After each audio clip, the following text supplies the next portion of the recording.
Long before The Apprentice, his penchant for Twitter, and the presidency, Donald Trump was just a regular and very wealthy man. By digging into this TV star turned politician's past, we might come to better understand the person he is today. We bring you Donald Trump before the fame.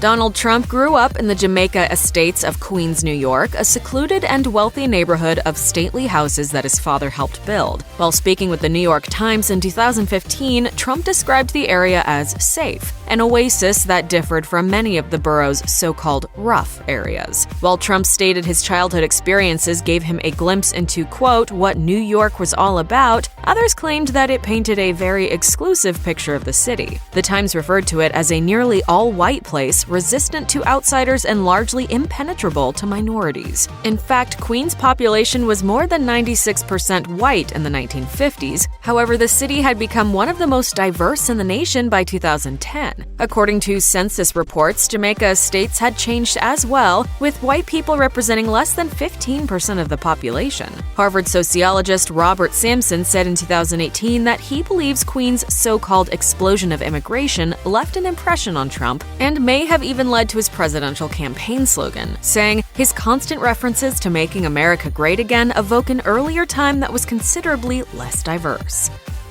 You know, they had the caravan of thousands of people coming up from Honduras. Thousands of people.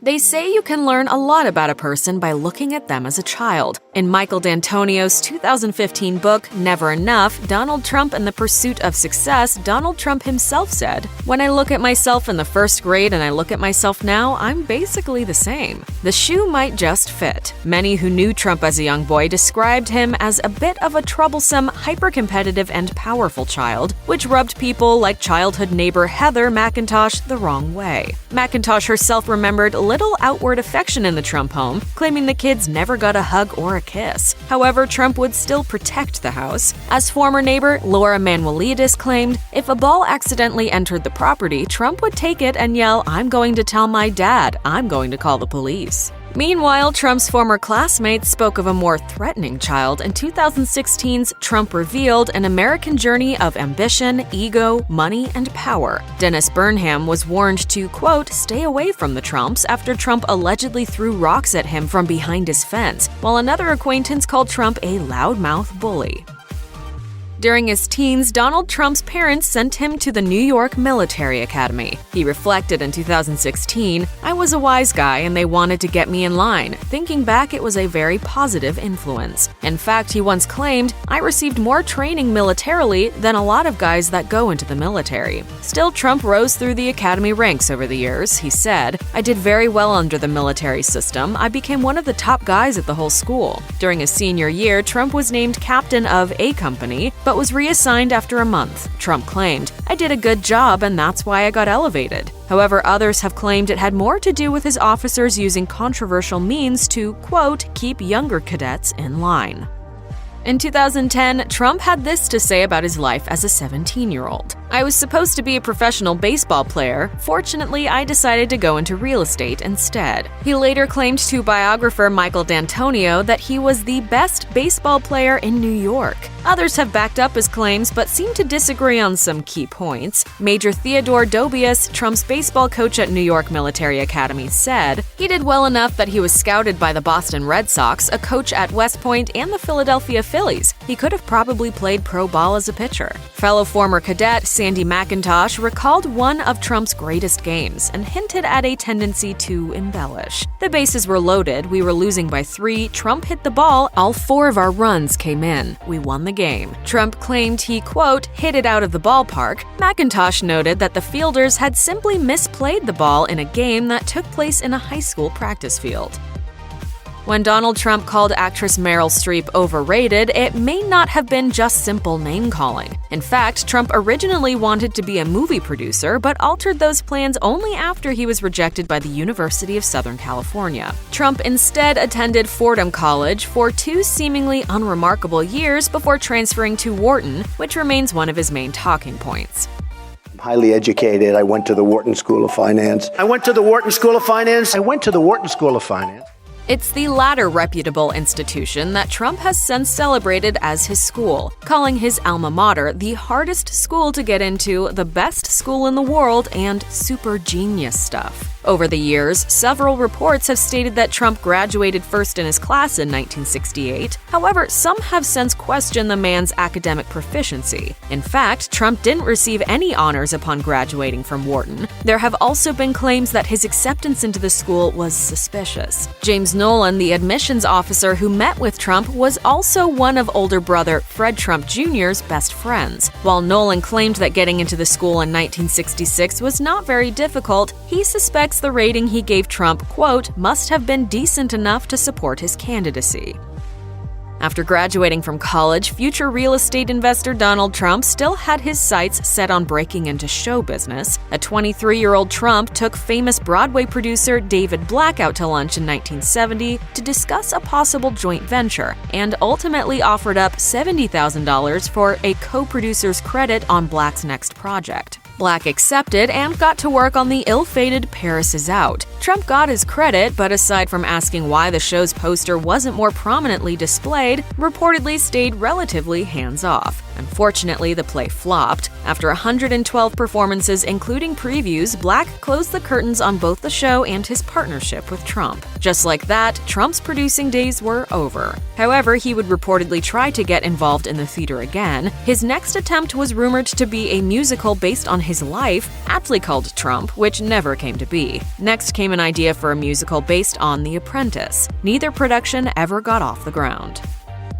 Donald Trump watched the Vietnam draft numbers roll in while studying at Wharton. He later reflected, "I'll never forget, that was an amazing period of time in my life, and I got a very, very high number." This high number and 4 deferments to complete his studies would ultimately exclude Trump from the war. However, that isn't the real reason why he never served. In fact, Trump's number was called in 1969, but he had already graduated from college and acquired a 1Y medical deferment for bone spurs in his heels. Dr. Larry Bronstein, a podiatrist out of Queens, was working out of an office owned by Trump's father, Fred, at the time, and allegedly wrote the diagnosis as a favor. One of Bronstein's daughters claimed, "If there was anything wrong in the building, my dad would call and Trump would take care of it immediately. That was the small favor that he got."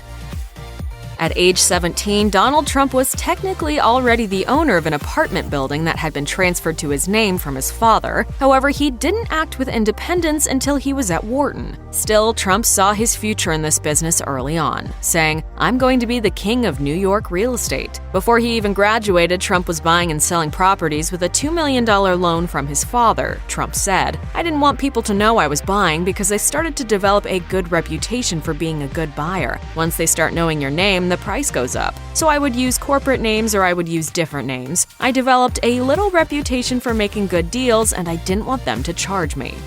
Before Donald Trump took over New York City, he cut his teeth in Cincinnati. In his book, The Art of the Deal, the real estate mogul called Swifton Village his first big deal. While Trump remembers his work in Cincinnati fondly, it wasn't always smooth sailing for the Trumps in the Queen City. A 1969 racial discrimination lawsuit was filed against Fred Trump's company when Haywood and Renelle Cash, a black couple, were continually denied a rental property. When a white woman named Margaret Faye Boyar faked interest in renting and received an immediate offer, she confronted the property manager on behalf of the Cashes. In addition to reportedly being told they were committing fraud, Boyar alleged that the property manager used a racial slur, saying, "He began screaming at me that neither you nor Mr. Cash can have any damn apartment." Though Donald Trump himself was never named in the resulting lawsuit and his father never admitted any guilt, the case was eventually settled after the organization offered to rent an apartment out to the Cashes.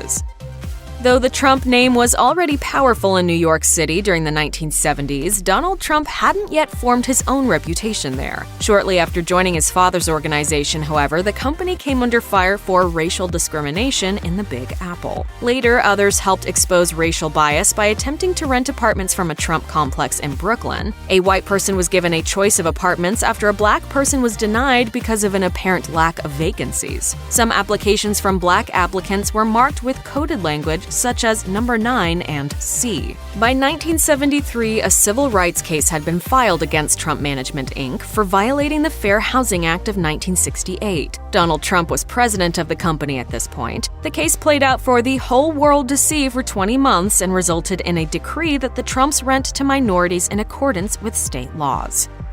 In 1980, Donald Trump set about his biggest undertaking up to that point, the Trump Tower. While it would help make him into the celebrity he would become, it wasn't without controversy. Trump's crew of 200 undocumented Polish workers worked 12-hour shifts. They lacked gloves, hard hats, and masks even during demolition. They allegedly worked in horrible conditions, were paid less than half of union wages at the time, and would ultimately file a lawsuit against Trump, which wouldn't be settled until 1998. What's more, after Trump promised the historic limestone reliefs from the Bonwit Teller store to the Metropolitan Museum of Art, they were destroyed by the workers. In addition to dismissing the reliefs as without artistic merit, one reporter claimed that Trump would later gloat about, quote, the junk I destroyed at the Bonwit Teller. While Donald Trump has proudly boasted that his father taught him everything he knows, he also learned quite a bit from older brother Fred Trump Jr. Sadly, the lessons were more about what not to do. Once a successful pilot, Fred Jr. struggled with alcohol abuse and eventually divorced, stopped flying, and moved back in with his parents by the late 1970s. Meanwhile, friends of Fred Jr. claimed that younger brother Donald was often unhappy with him and would berate him for wasting his potential. In 1981, Fred Jr. passed away as a result of his alcoholism. Donald Trump revealed to the New York Times that, quote, he had learned by watching his brother how bad choices could drag down even those who seemed destined to rise. Seeing his brother suffering led him to avoid ever trying alcohol or cigarettes. Check out one of our newest videos right here. Plus, even more Nicki Swift videos about your favorite celebrities are coming soon. Subscribe to our YouTube channel and hit the bell so you don't miss a single one.